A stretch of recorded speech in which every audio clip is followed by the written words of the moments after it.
ನಿನ್ನ ಕಾಲನ್ ಗೆದ್ದಿ ಸಪ್ಪಳ ಅಷ್ಟ ಕೆಲಸ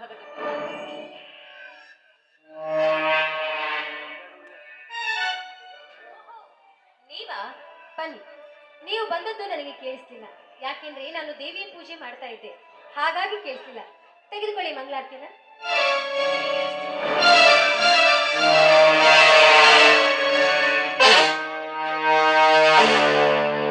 ಶ್ರೀಮಂತ್ರೆ, ಮಂಗಳಾರತಿ ಅಂದ್ರೆ ಏನಂತ ತಿಳ್ಕೊಂಡಿದ್ದೀರಿ? ಅಲ್ಲ, ದೇವರಿಗೆ ಬೆಳಗಿದ ಈ ಮಂಗಳಾರತಿನ ತೆಗೆದುಕೊಳ್ಳಿ ಅಂದ್ರೆ ಅದರಿಂದ ಸಿಗರೇಟ್ ಹಚ್ಚಿದ್ರಲ್ಲ, ತಿಳಿದು ಹಚ್ಚಿದ್ರು ತಿಳಿಯಲಾಗೆ ಹಚ್ಚಿದ್ರು. ಇದು ದೇವರಿಗೆ ಬೆಳಗಿದ ಮಂಗಳಾರತಿ ಅಂತ ನೆನಪಿರ್ಬೇಕಲ್ವ ನಿಮ್ಗೆ? ಮಂಗಳಾರತಿ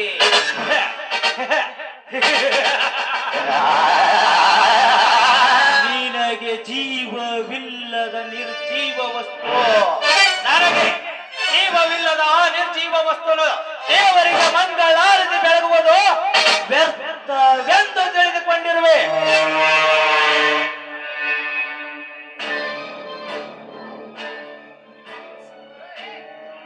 ಕಣ್ಣಿಗೆ ಕಾಣದ ಆ ಹರವಿಗೆ ಮಂಗಳಾರತಿ ಬೆಳಗೋದಕ್ಕಿಂತ ಕಣ್ಣಿಗೆ ಕಾಣುವ ನಮ್ಮ ಮನಃಶಾಂತಿಗೊಳಿಸಿದರೆ ನಿನ್ನ ಮನೆ ಭಾಗ್ಯದವರಿಗೆ ಬಂದಿರುವಳು ನಿನ್ನ ಭಾಗ್ಯದ ಲಕ್ಷ್ಮಿ. ಏ ಶ್ರೀಮತಿ, ಕೊಡಲೇ ಸುಖೇಶ.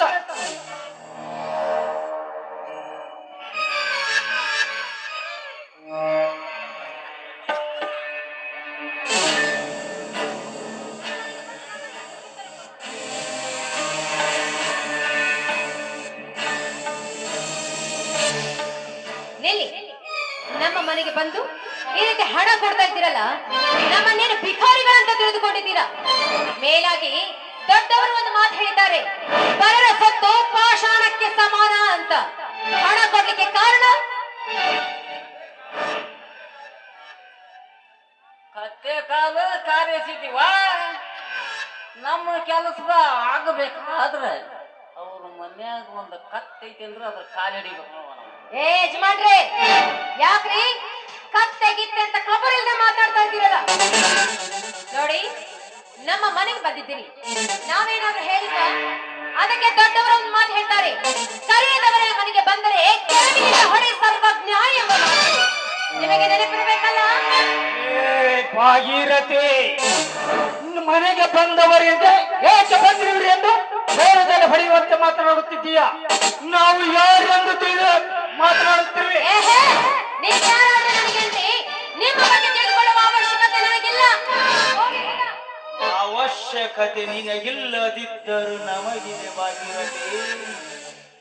ಅಧಿಕ ಪ್ರಸಂಗ ಬಿಟ್ಟು ನಾ ಹೇಳುವುದನ್ನು ಲಕ್ಷ್ಯ ಬಿಟ್ಟು ಕೇಳು. ಈಗ ನಡೆಯುವ ವಿಧಾನಸಭೆಯ ಚುನಾವಣೆಯಲ್ಲಿ ಆರಿನ ಗಂಡ ನನ್ನ ವಿರುದ್ಧ ಸ್ಪರ್ಧಿಸುತ್ತೇನೆ ಎಂದು ಹೇಳುತ್ತಿದ್ದಾನೆ. ಅವನಿಗೆ ತಿಳಿಸಿ ಹೇಳಿ ಹೋಗಲೆಂದು ಬಂದಿರುವೆ. ನೋಡಿ, ಒಂದು ಹೆಣ್ಣಿನ ಮುಂದೆ ನಿಮ್ಮ ಪೌರುಷವನ್ನು ತೋರಿಸ್ಕೊಂಡು ಬಂದಿದ್ದೀರಲ್ಲ, ಇದಕ್ಕೆ ಗಂಡಸ್ತನ ಅಂತಾರ. ಏ ಸಾವುಕಾರ, ಉತ್ತರ ಕುಮಾರನ ಪೌರುಷ ಒಲೆ ಮುಂದೇನು ಹಾಗೆ ನನ್ನಂತ ಹೆಣ್ಣಿನ ಮುಂದೆ ಅಲ್ಲ. ನನ್ನ ಗಂಡ ನನ್ನ ಗಂಡನ ಹತ್ರ ತೋರಿಸು. ಕೆಟ್ಟ ಸೂಳೆ ಕಿತ್ತಿಯ ಕಾಲು ಒಲೆ ಎಂಬಂತೆ ನಮಗೆ ವರ್ತಿಸಿದರೆ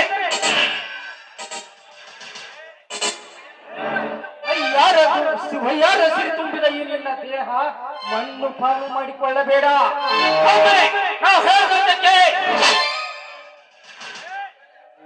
ಕೊರಳಲ್ಲಿ ಮಾಂಗಲ್ಯ ಗಟ್ಟಿಯಾಗಿ ಶೋಭಿಸಬೇಕಾದರೆ ನಾವು ಹೇಳುವಂತೆ ಕೇಳಿ.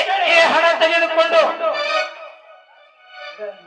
ನಿನ್ನ ಗಂಡನಿಗೆ ಹೇಳು, ರಾಜಕೀಯ ಹುಚ್ಚು ಬಿಟ್ಟು ಮಲಗಿಕೊಳ್ಳಲು. ನನ್ನ ಗಂಡನ ನಾ ಮನೆಯಲ್ಲಿ ಕುಳಿತುಕೊಂಡು ಬೆಚ್ಚಿಗೆ ಕುಳಿತು ಅಂತ ಹೇಳ್ತಿದ್ಯಾ? ಬೆಚ್ಚಿಗೆ ಕುಳಿತುಕೊಳ್ಳಕ್ಕೆ ನನ್ನ ಗಂಡ ಬಾಳೆ ತೊಟ್ಟಿಲ್ವೋ? ನಿಮ್ಮಂತ ಕದಿಮರನ್ನ ನಿರ್ನಾಮ ಮಾಡಲಿಕ್ಕೆ ಹೋಗ್ತಿದ್ದಾನೆ. ಅಷ್ಟೇ ಅಲ್ಲ, ನಿಮ್ಮಿಬ್ಬರನ್ನ ಸರ್ವನಾಶ ಮಾಡಿ ಇಡೀ ನಾಡಿನ ಜನಕ್ಕೆ ಶಾಂತಿ ಕೊಡಬೇಕ ನನ್ನ ಗಂಡ.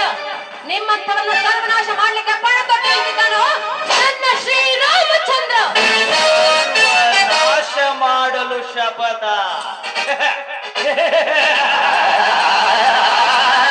ಏ ಭಾಗೀರಥಿ,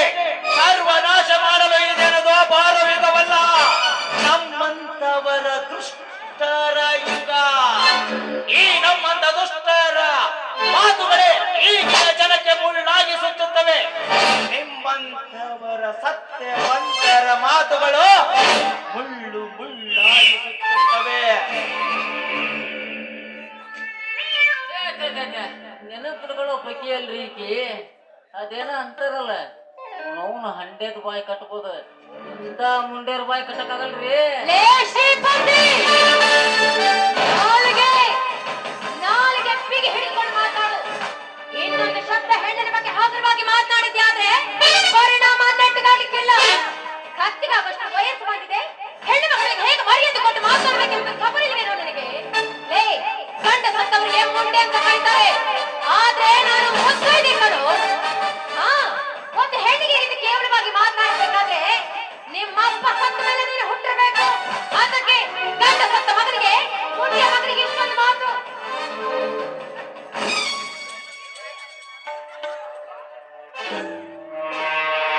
ಎಷ್ಟು ಹರಡ್ತೀವ ನಾನೀಗ ಮುಂಡೆ ಮಗ ಅಂತೀಯ. ಅದೇನ ಅಂತಾರಲ್ಲ ಹಗಣಿಗಿತ್ತಿ ಹಬ್ಬ ಮಾಡಿದ್ರ ಮರಿಗಾಂಡು ಉಪವಾಸ ಆಯ್ತಂತ. ಇಷ್ಟಕ್ ಮಟ್ಟ ಹಗಣ ಮಾಡಿ ಹರ್ಯಾಡಿತಿ ಅಲ್ಲ ವಿನಾಶ ಕಾಲಕ್ಕೆ ವಿಭೂತಿ ಬುದ್ಧಿ ಅಂತ. ಇನ್ನು ನಿನಗೆ ಕೆಡಿಗಾಲ ಶುರುವಾತ್ ನೋಡುವ.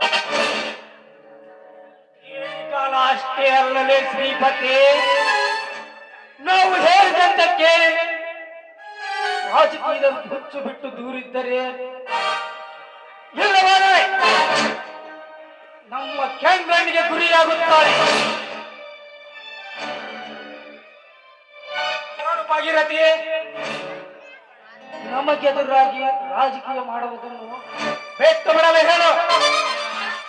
ಈತನವು ಹೆಂಡಂಗೆ, ಹುರಿತನವು ಮೂಡಂಗೆ, ದೊರೆತನವು ನಾಡ ನೀಚಂಗೆ. ದೊರೆತನವು ದೊರೆತಿದೆಯಾದ್ರೆ ನಾಡಿಗೆಲ್ಲ ಕೇಡು ಸರ್ವಜ್ಞ ಎಂಬ ಮಾತು ನಿಮ್ಮಂಥವರನ್ನ ನೋಡಿ ಹೇಳಿರಬೇಕು. ನಿಮ್ಮಂಥವರಿಗೆ ಏನಾದ್ರೂ ಈ ನಾಡಿನ ಬಗ್ಗೆ ಕಾಳಜಿ ವಹಿಸಿದ್ರೆ ಅದು ಸರ್ವನಾಶವಾಗುವುದು ಖಂಡಿತ. ಹಣ ಕೊಟ್ಟು ನಮ್ಮನ್ನು ಗೆಲ್ಲಬೇಕೆಂಬ ಉದ್ದೇಶ ನಮಗಿದ್ರೆ ಅದನ್ನು ಬಿಟ್ಬಿಡಿ. ಹಣ ಗಳಿಸುವ ಆಸೆ ನನ್ನ ಗಂಡನಲ್ಲೂ ಇಲ್ಲ. ಜನರ ಸೇವೆಯನ್ನು ಮಾಡ್ಲಿಕ್ಕೆ ಪ್ರತಿಜ್ಞೆ ತೊಟ್ಟು ನಿಂತಿದ್ದಾನಲ್ಲ ನನ್ನ ಗಂಡ.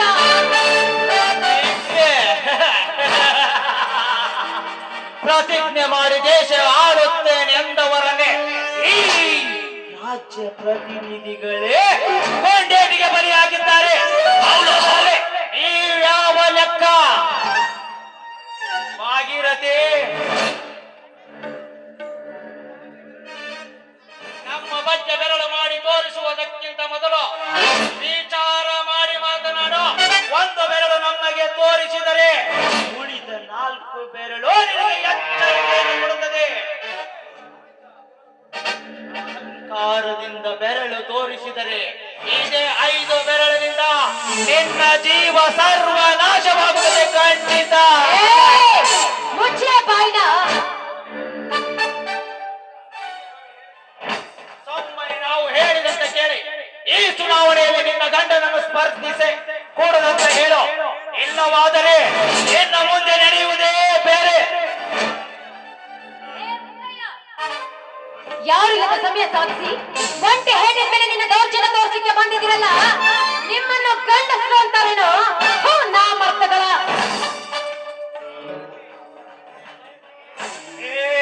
ಭಾಗೀರಥಿ, ನಮ್ಮ ಗಂಡಸ್ತನಕ್ಕೆ ಸವಾಲ್ ಹಾಕಿ ನಿನ್ನ ಶೀಲಕ್ಕೆ ನೀವೇ ಸಂತು ತಂದುಕೊಂಡೆ. ಈ ಮಾತಲ್ಲಿ ಹೇಳಿದ್ರೆ ಕೇಳುವ ಹೆಣ್ಣಲ್ಲ ಇವಳು. ಹೌದು ಪಾಟೀಲ, ನೀನು ಹೇಳುವುದು ಕರೆಕ್ಟ್. ಇವಳಿಗೆ ಒಂದು ಗತಿ ಕಾಣಿಸಿದಾಗಲೇ ನಮ್ಮ ರಾಜಕೀಯ ದಾರಿ ಸುಗಮವಾಗುತ್ತದೆ. ಪಾಟೀಲ,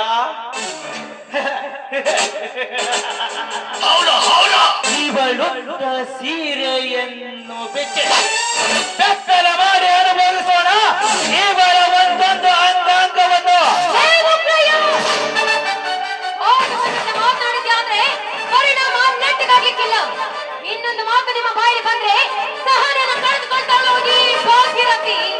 ನಿಮ್ಮ ಪೌರುಷವೇನಿದ್ರು ನಿಮ್ಮ ಗಂಡಸ್ತನ ಅನ್ನೋದಿದ್ರೆ ನನ್ನ ಗಂಡನ ಮುಂದೆ ಗೆದ್ದು ತೋರಿಸಿ. ಅದಕ್ಕೆ ಗಂಡಸ್ತನ. ಏ ಭಾಗಿ, ನಮ್ಮ ಗಂಡಸ್ತನಕ್ಕೆ ಸವಾಲ್ ಹಾಕುತ್ತೀಯ? ನಾವು ಇಲ್ಲಿಯವರೆಗೆ ಬಂದಿದ್ದು ಏಕೆ ಗೊತ್ತಾ? ನಿನ್ನ ಹೆಣ್ತನಕ್ಕೆ ನಮ್ಮ ಗಂಡ ಸ್ಥಳದ ಕಿಚ್ಚು ಹಚ್ಚಲೇಬೇಕು.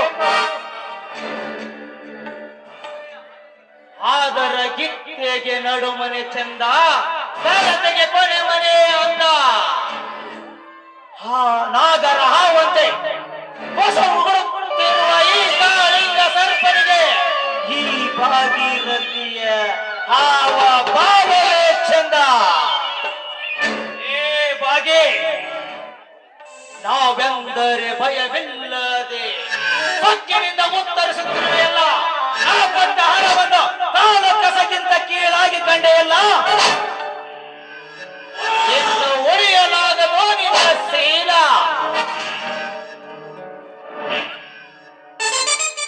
ಲೇ ಉಗ್ರಯ್ಯ, ಸರಿ ಆಚೆಗೆ. ಲೇ ಮಗನೇ, ಬಾಯಿ ಬಂದಂತೆ ಮಾತಾಡಿದ್ರೆ ಪರಿಣಾಮ ನೆಟ್ಟಗಾಗ್ಲಿಕ್ಕಿಲ್ಲ. ಏ ಕೆಟ್ಟ ಸೂಳೆ, ನನ್ನ ತಾಯಿಯ ಬಗ್ಗೆ ಕೆಟ್ಟದಾಗಿ ಮಾತನಾಡುತ್ತಿರುವೆಯ ಆತ್ಮಾಸ್ತ್ರಂಡೆ. ಪಾಟೀಲ, ಇವಳನ್ನು ಹಾಗೆ ಬಿಟ್ಟರೆ ನಮಗೆ, ನಮ್ಮ ಜೀವಕ್ಕೆ, ನಮ್ಮ ರಾಜಕೀಯ ಜೀವಕ್ಕೆ ಕುತ್ತ ಮುಗಿಸಬೇಕು ಇವಳ ಇಲ್ಲ. ಬೇಡಿ ಬೇಡಿ, ನಿಮ್ಮ ಕೈ ಮುಗಿದು ಬೇಡ್ಕೊಳ್ತೀನಿ. ದಯವಿಟ್ಟು ನನ್ನನ್ನು ಏನು ಮಾಡ್ಬೇಡಿ. ನೀವಾದ್ರೂ ಹೇಳಿ, ನನ್ನನ್ನು ಏನು ಮಾಡ್ಬೇಡ ಅಂತ ನೀವಾದ್ರೂ ಹೇಳಿ. ನಾನೇನು ಹೇಳಿವ ತಂಗಿ, 40 ವರ್ಷ ಆತ ನನ್ನ ಮಗ ಕಬ್ಬರು ಗಟ್ಟ ನಿಂತ್ಕೊಂಡ್ಬಿಟ್ಟಾನೀಗ. ನಾ ಏನು ಹೇಳಿದ್ರೆ ಕೇಳ ಲೆಕ್ಕದಾಗಿಲ್ಲ. ಜರ ಇವನ್ ಏನಾರ ಹೇಳಿದ್ರೆ ಕೇಳ್ಯಾಂಬಿಡು. ಅದೇನೋ ಅಂತಾರಲ್ವ, ಹಗಳಿಗಿತ್ತಿ ಹಬ್ಬ ಮಾಡಿದ್ರ ಮನಿ ಗಂಡು ಉಪವಾಸ ಐತಂತ. ಏನಾಗಲ್ ತಗತ್ತ, ನೀನು ಸಹಕರಿಸಿಬಿಡು. ಜನ್ಮಕ್ಕೆ ಬೆಂಕಿ ಹಾಕ. ನೀನು ಒಬ್ಬ ಮನುಷ್ಯನೇನೋ? ಮನುಷ್ಯನಲ್ಲ, ನೀನೊಬ್ಬ ಪಶು. ಹೇಳ್ತೀಯೋ ತಲೆ ಹಿಡಿದು ನನ್ನ ನಾಯಿ ಇವ್ರ ಜೊತೆ ಸಹಕರಿಸು ಅಂತ ಹೇಳ್ತಾ ಇದ್ದೀರಾ? ಲೇ, ಇವಳು ಕಂಡವರಿಗೆ ಸರಗಾಸೋ ಹೆಣ್ಣಲ್ಲವೋ? ಗರತಿ ಹೆಣ್ಣು ನಾನು.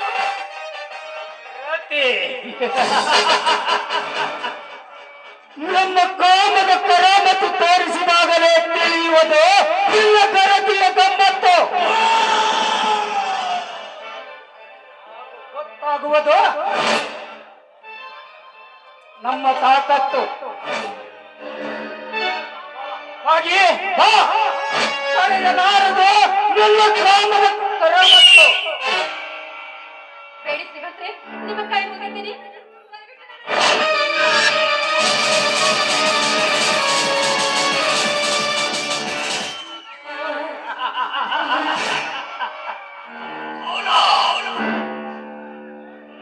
ಪಾಟೀಲ, ನೋಡು, ನಾನು ಮನೆಯಲ್ಲಿ ಭಯಪಟ್ಟು ಒಳಗಿರುವ ಬೆಡ್ರೂಮ್ ಸೇರಿತು. ಆ ಪತಂಗದ ಪುಕ್ಕ ಕತ್ತರಿಸಲು ಇದು ಒಳ್ಳೆಯ ಸಮಯ. ಒಳಗೆ ಹೋಗಿ ಆ ಪತಂಗದ ಪುಕ್ಕ ಕತ್ತರಿಸಿ ಬರೋಣ. ಅವ್ರು ಹೋಗ್ಲಾಗ್ರ ಆಪತ್ ನಿಮ್ಗ ಎತ್ಲಾಗ್ರ ಓಡಿ ಹೋದ್ಲಂದ್ರ ನೀವು ಬರೋ ಮಠ ಇಲ್ಲೇ ಕಾಕೆ ತಗೋದು.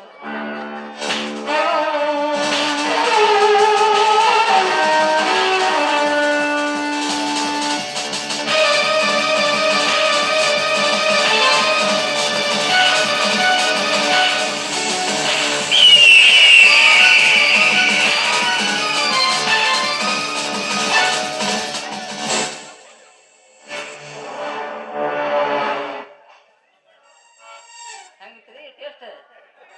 ಅದಲ್ಲ ಬರೋಬ್ಬರಿ ಇದ್ರಬೇಕ. ನಿಮಗೆಲ್ಲ ತಿಳಿಬಾರ್ದ. ಅವಂತರ ಈ ಆಗಲೇ ಹೇಳಿದ್ನಲ್ಲ, ಕಬ್ಬರ್ ಗೆಟ ನಿಂತ ನಂದ. ಅಲ್ಲ ನಿಮಗೆ ಹೆಂಗಪ್ಪ ಅಂತಾನೆ.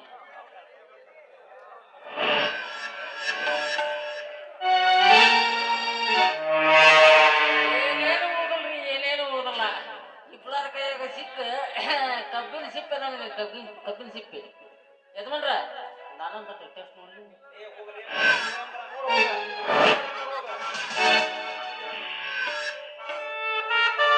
ರಸ ಎಲ್ಲ ಹಿರಿಯರ ಮಕ್ಕಳು ಹೋಗ್ಬೇಕಂತ.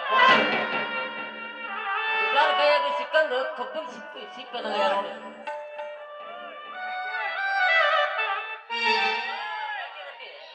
ಬಹಳ ಸುಸ್ತಾಗಿರ್ಬೇಕಲ್ಲ. ಏನಿಲ್ವ ಪ್ಯಾರಿ ತುಟ್ಟು ಕೊಬ್ಬರಿನಿ ಹಚ್ಕೊಂಡು ಮುನ್ನುಗ ತಲೆ ಪಾಪಿ ಏನಂತೆ? ನನ್ನನ್ನೇ ಸುಸ್ತಾಗಿದೆ ಅಂತ ಹೇಳ್ತೀರಾ? ತಲೆ ಹಿಡಿದು ನನ್ನ ಮಗನೇ. ಏ ಪಾಪಿಗಳ, ನೀವೇನು ಮನುಷ್ಯರು ಎಲ್ಲ ರಾಕ್ಷಸರು? ನನ್ನ ಗಂಡನ ಮೇಲೆ ಸೇರಿದಾಗೆ ನಿಮ್ಮ ರಾಜಕೀಯ ದ್ವೇಷಕ್ಕಾಗಿ ನನ್ನ ಶೀಲವನ್ನೇ ಬರಿ ತೆಗೆದುಕೊಂಡ್ಬಿಟ್ಟು ಈ ವಿಚಾರವೇನಾದ್ರೂ ನನ್ನ ಗಂಡ ನನ್ನ ವೈದ್ಯನಿಗೆ ಗೊತ್ತಾಗಿದ್ಯಾ? ಈ ರಾಮರಾಜ್ಯದಲ್ಲಿ ರಾವಣರಾಗಿರುವ ನಿಮ್ಮನ್ನ ಸಂಹಾರ ಮಾಡೇ ಮಾಡ್ತಾರೋ? ಸಂಹಾರ ಮಾಡೇ ಸಂಹಾರ ಏ ಭಾಗೀರಥಿ, ಈ ರಾಜಕೀಯ ಚದುರಂಗದಲ್ಲಿ ರಾಜನಾಗಿ ಮೆರೆಯುತ್ತಿರುವ ಈ ಒಗ್ಗಯ್ಯನ ಸಂಹಾರ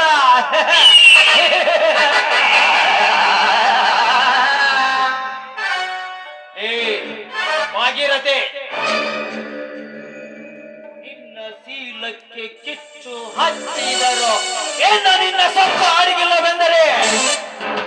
ಲೇ ಪಾಟೀಲ, ನೀ ಬದುಕಿದರೆ ನನ್ನ ರಾಜಕೀಯ ಜೀವನಕ್ಕೆ ಆಪತ್ತು.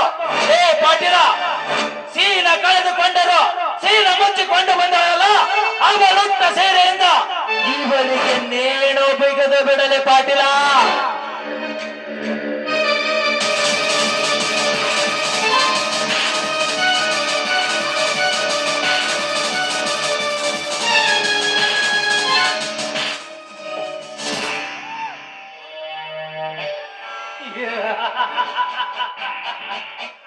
ನೋಡಿದ್ಯಾ ಉಗ್ರಯ್ಯ, ನಾವು ಬಂದ ಕೆಲಸ ಮುಗಿಯಿತು. ವೈರಿಗಳಿಗೆ ಎಡ ಮುರುಗಿನೂ ಕಟ್ಟಿದ್ದಾಯ್ತು. ಬಾ ಹೋಗೋಣ. ಯಾರು ಬಂದ್ರ ಅಪ್ಪತ್ ನಮಗೆ ಅಲ್ಲಿ ಯಾರೋ ಬಂದಂಗ ಇರ್ತೈತಿ. ಶ್ರೀಪತಿ ಪಾಟೀಲ, ನೀವು ಒಂದ ಸ್ವಲ್ಪ ಮುಂದಕ್ಕೆ ನಡ್ರಿ, ನಾ ಬಂದೆ.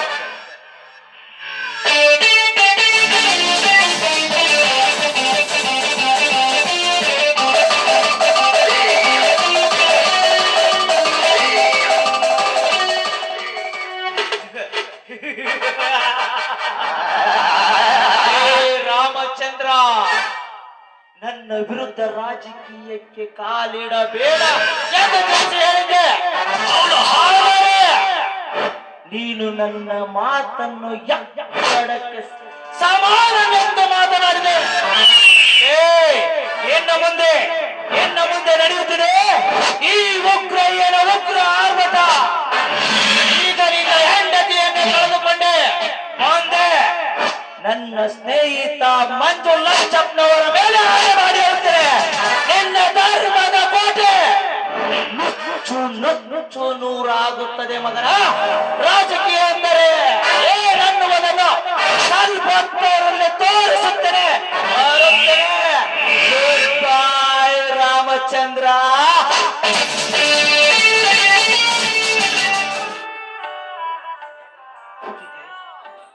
ಹೊತ್ತಿಗೆ ನಮ್ಮನೆಯಿಂದ ಯಾರೋ ಹೋದಂತ ಭಾಸವಾಯಿತ. ಅಣ್ಣ, ಹೊತ್ತಿಗೆ ನನ್ನತ್ತಿಗೆ ಹೀಗೇಕೆ ಮಲಗಿರುವಳು? ಹೊತ್ತಿಗೆ ಏನಾಯ್ತಮ್ಮ? ಹೊತ್ತಿಗೆ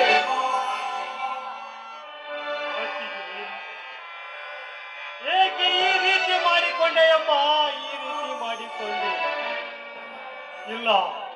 ಇಲ್ಲ, ನನ್ನತ್ತಿಗೆ ಈ ರೀತಿ ಮಾಡಿಕೊಳ್ಳುವಳಲ್ಲ. ಇಲ್ಲಿ ಏನೋ ನಡೆದಿದೆ. ನನ್ನತ್ತಿಗೆ ಸಾವು ಸಹಜವಾದ ಸಾವಲ್ಲ, ಯಾರೋ ಕುತಂತ್ರ ನಡೆದಿದೆ.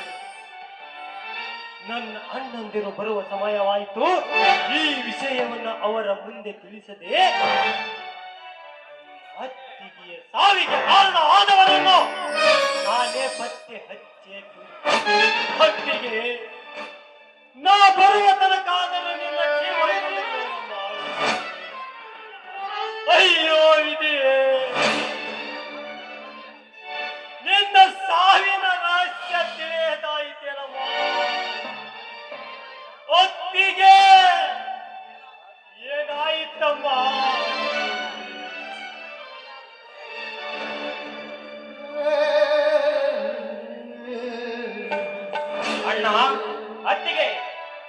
ಬ್ರಹ್ಮಣ್ಣ, ಅತ್ತಿಗೆ ಹೀಗೇಕೆ ಮಲಗಿರುವಳು? ಮೈಯಲ್ಲಿ ಹುಷಾರಿಲ್ಲವೇನು?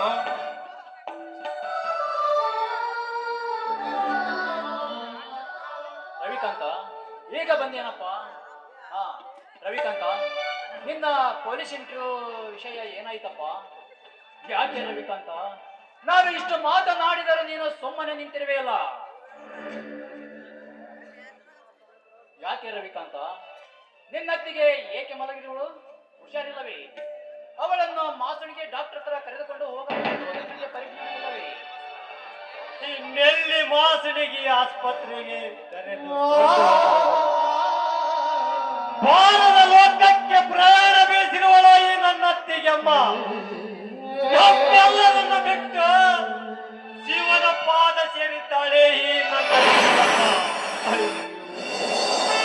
ಅಣ್ಣ, ಏನು ಹೇಳುತ್ತಿರುವೆ ಅಣ್ಣ, ಏನು ಹೇಳುತ್ತಿರುವೆ? ನನ್ನತ್ತಿಗೆ ಸುನೀಗಿದಳೆ. ಇಲ್ಲ ಅಣ್ಣ, ನೀನು ಹೇಳುತ್ತಿರುವುದು ಸತ್ಯವೇನು? ಅಯ್ಯೋ ಹೇ ದೇವರೇ, ನಿನ್ನ ಕೆಟ್ಟ ದೃಷ್ಟಿ ನನ್ನ ಅತ್ತಿಗೆಯ ಮೇಲೆ ಬೀಳಬೇಕೇನು?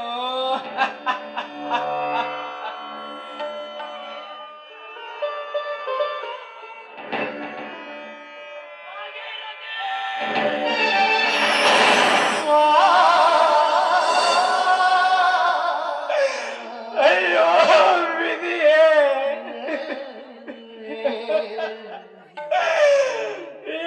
ಕ್ರೂರ ವಿಧಿಯೇ, ನಿನ್ನ ಕೆಟ್ಟ ದೃಷ್ಟಿ ನನ್ನ ಧರ್ಮಕ್ಕೆ ಭಾಗೀರಥಿಯ ಮೇಲೆ ಬಿದ್ದಿದೆ. ಯಾಕೆ ದೇವರೇ, ಯಾಕೆ ನಾವಿಬ್ಬರ ಅನ್ಯೋನ್ಯದಿಂದ ಇರುವುದು ನಿನಗೆ ಸರಿ ಕಾಣಲಿಲ್ಲವೇನಪ್ಪ ದೇವ? ಭಾಗೀರಥಿ, ನೀಡಿ ಹೆಜ್ಜೆಯ ಸಪ್ತಪದಿ ತುಳಿಯುವಾಗ ಕೊನೆ ತನಕ ಜೀವನಕ್ಕೆ ಜೀವನದ ಉಸಿರಾಗಿರುತ್ತೆ ಎಂದು ಭಾಷೆ ಭಾಗೀರಥಿ. ಈಗ ದಾರಿಯಲ್ಲಿ ಹೇಗೆ ಕೈ ಬಿಟ್ಟು ಹೋಗಲಿಕ್ಕೆ ಮನಸ್ಸು ಬರ್ತಿಲ್ಲ.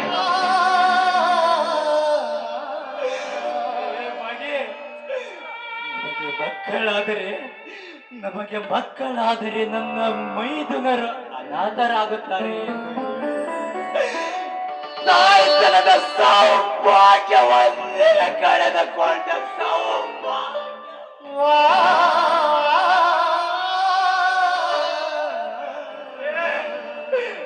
ದೇವರೇ, ಅಂತ ಸೌಭಾಗ್ಯವತಿಯಾದ ಕರೆದುಕೊಳ್ಳಲು ನಿನಗೆ ಮನಸ್ಸಾದರೆ ಹೇಗೆ ಬಂದಿತ್ತಪ್ಪ? ಏ ಬಗೆ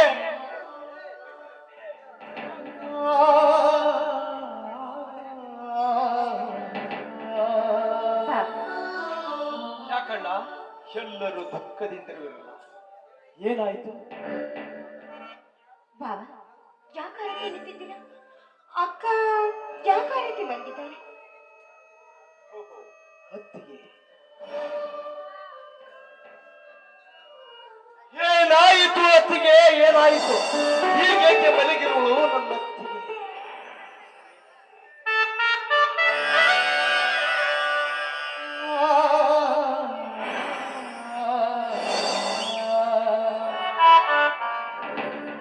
ಏಕೆ ಬಾಬಾ, ಯಾಕ ರೀತಿ ನಿಂತಿದ್ದೀರಿ? ಅಕ್ಕನಿಗೆ ಏನಾಗಿದೆ? ಯಾಕ ರೀತಿ ಮಲಗಿದ್ದಾರೆ? ಕಾವೇರಿ, ಕಾವೇರಿ, ನಿನ್ನಕ್ಕ ಮಲಗಿಲ್ಲಮ್ಮ, ನಿನ್ನಕ್ಕ ಮಲಗಿಲ್ಲ. ಚಿರನಿದ್ರೆಯಲ್ಲಿ ಜಾರಿ ಹೋಗಿರುವಳಮ್ಮ ನಿನ್ನಕ್ಕ. ಕಾವೇರಿ, ನಿನ್ನಕ್ಕನ ಪ್ರಾಣ ಈ ಭೂಮಿ ಮೇಲೆ ಇಲ್ಲಮ್ಮ, ಭೂಮಿ ಮೇಲೆ ಇಲ್ಲ. ನಮ್ಮೆಲ್ಲರನ್ನ ಬಿಟ್ಟು ದೂರ ಭಾರತ ಲೋಕಕ್ಕೆ ಬಹು ದೂರ ಹೋಗಿ ಬಿಟ್ಟಿದ್ದಾಳಮ್ಮ.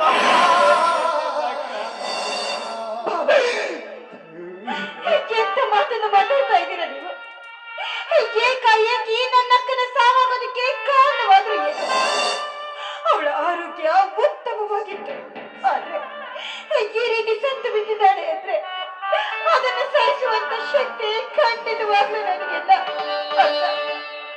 ನೀನೆಂತ ಕೆಲಸ ಮಾಡ್ಬಿಟ್ಟೆ, ಈ ನಿನ್ನ ತಂಗಿಯನ್ನ ಒಂಟಿಯಾಗಿ ಬಿಟ್ಟು ಹೋದಿಯಲ್ಲ ಅಕ್ಕ. ಅಣ್ಣ ಅಣ್ಣ ಮೈದುನ ಮೈದುನ ಎಂದು ಕೈ ತುತ್ತು ತಿನ್ನಿಸಿ ತನ್ನ ಹೊಟ್ಟೆಯಲ್ಲಿ ಹುಟ್ಟಿದ ಮಕ್ಕಳಂತೆ ಕಾಪಾಡಿದ ನನ್ನತ್ತಿಗೆ ನಮ್ಮನ್ನೆಲ್ಲ ಬಿಟ್ಟು ಹೊರಟು ಹೋದಳಣ್ಣ. ನಮ್ಮನ್ನೆಲ್ಲ ಬಿಟ್ಟು ಹೊರಟು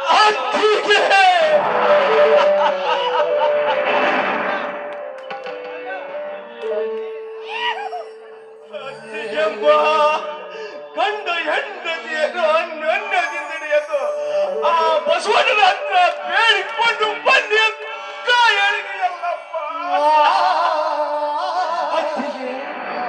ಈ ನಿನ್ನ ಮೈದುನ ತಂಗಿ ಅನ್ನದಿರುವುದನ್ನು ನೋಡದ ಕಣ್ಣು ಮುಚ್ಚಿದೆಯಲ್ಲಪ್ಪ.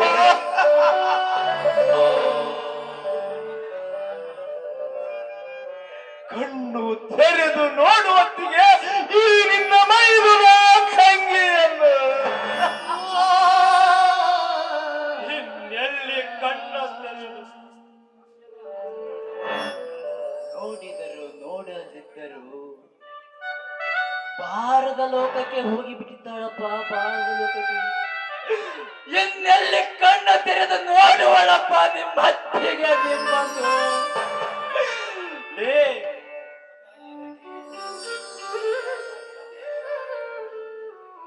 ತೆರೆದು ನೋಡು ಭಾಗೀರಥಿ ನಿನ್ನ ಮೈದುನ ನಿನ್ನ ತಂಗಿಯರನ್ನು. ಹೀಗೆ ಕೆಂಬಳಗಿರಬೇಕಾಗ ಭಾಗೀರಥಿ ಎದ್ದೇಳು ಭಾಗೀರಥಿ. ನಿನ್ನ ಹೊಟ್ಟೆಯಲ್ಲಿ ಹುಟ್ಟಿದ ಮಗಳಿಗಿಂತ ಹೆಚ್ಚಾಗಿ ನನ್ನ ನೋಡಿದೆ. ಈ ಮನೆಯಲ್ಲಿ ಯಾವುದೇ ಕೆಲಸವನ್ನು ಮಾಡಿದ್ರು ಕೂಡ ನಾನೆಲ್ಲಿ ದಣಿತೀನೋ ಅಂತ ನನ್ನ ಬಗ್ಗೆ ಚಿಂತೆ ಮಾಡ್ತಾ ಇದ್ದೆ. ಆದ್ರೆ ಇದು ಈ ಮನೆ ಕೆಲಸ ಮಾಡೋರು ಯಾರು? ತಂಗಿ ನಿನಗೆ ದಣಿವಾಗಿದೆ, ನೀನು ಯಾವ ಕೆಲಸವನ್ನ ಮಾಡಬೇಡ ಅಂತ ಹೇಳೋರಾದ್ರು ಯಾರು? ಅತ್ತಿಗೆ ಅಂದು ಹೇಳಿದ ಮಾತನ್ನು ನೆನಪಿಸಿಕೊಂಡರೆ ಮೆಲುಕು ಹಾಕುತ್ತಾ ನಡೆಯಿರಿ ಎಂದು ಹೇಳಿದ್ದಾರೆ. ಇನ್ನು ಮೇಲೆ ನಮಗೆ ಪ್ರೀತಿಯಿಂದ ಮೈದುನ ಅಂತ ಅನ್ನುವರು ಯಾರು? ನೀವೇ ಇಲ್ಲದಿರುವಾಗ ಎಲ್ಲ ಶೂನ್ಯ, ಎಲ್ಲ ಶೂನ್ಯ. ಅತ್ತಿಗೆಯನ್ನು ಮೊದಲು ನೋಡಿದವರು ಯಾರು? ನಾನೇ ಅಣ್ಣ. ಅತ್ತಿಗೆಯನ್ನು ಮನೆಗೆ ಬಂದು ನಾನು ನೋಡಿದಾಗ ನನ್ನ ಅತ್ತಿಗೆ ಶವವಾಗಿ ಬಿದ್ದಿದ್ದಳಣ್ಣ, ಶವವಾಗಿ ಬಿದ್ದಿದ್ದಳು. ನೋಡಿದರು ನೋಡದಿದ್ದರು ಬಾರದ ಲೋಕಕ್ಕೆ ಪ್ರಯಾಣ ಬೆಳೆಸಿದ್ದಾಳೆ. ಅವಳಿಲ್ಲದ ಇನ್ನು ಮುಂದೆ ನನಗೆಲ್ಲಿದೆ ಜೀವನ? ಇಷ್ಟು ದಿನ ನನ್ನ ಮನೆಯಲ್ಲಿ ನಂದಾ ದೀಪದಂತೆ ಈ ಶೃಂಗಾರದ ಮನೆಗೆ ಬಂಗಾರದ ಒಡತಿಯಾಗಿದ್ದಳು ಹೋದ ಮೇಲೆ ಈ ಧರ್ಮ ತುಂಬಿದ ಮನೆ ದೇವರಿಲ್ಲದ ಮಂದಿರದಂತೆ.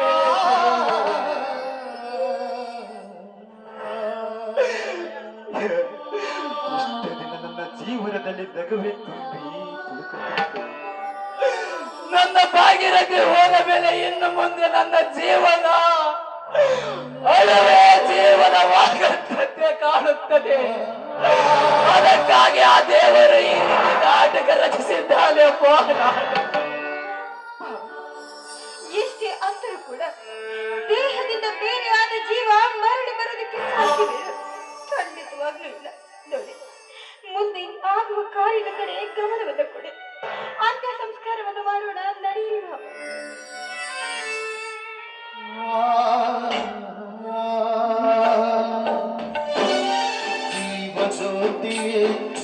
ಜೀವಜ್ಯೋತಿ ಒಂಟಿಯಾಗಿ ಹೃದಯವನಿತಿ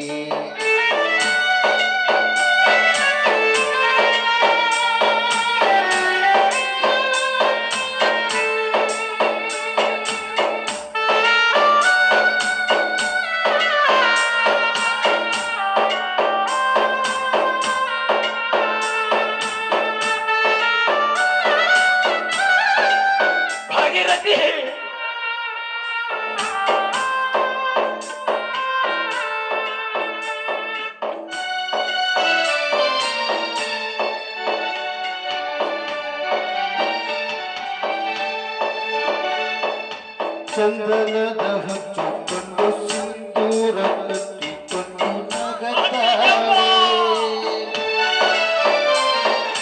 ಮಲ್ಲಿಗೆಯ ಪಲ್ಲಕ್ಕಿಗೆ ತಾನೇ ಒಡತಿ ಎಂದು ಮೆರೆತಾಳೆ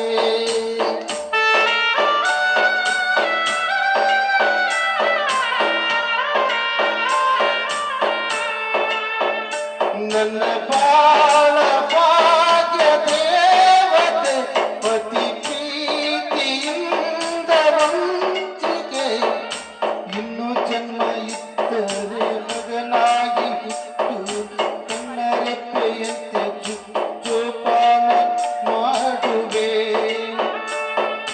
ಜನುಮದ ನಾಯಕಿಯೇ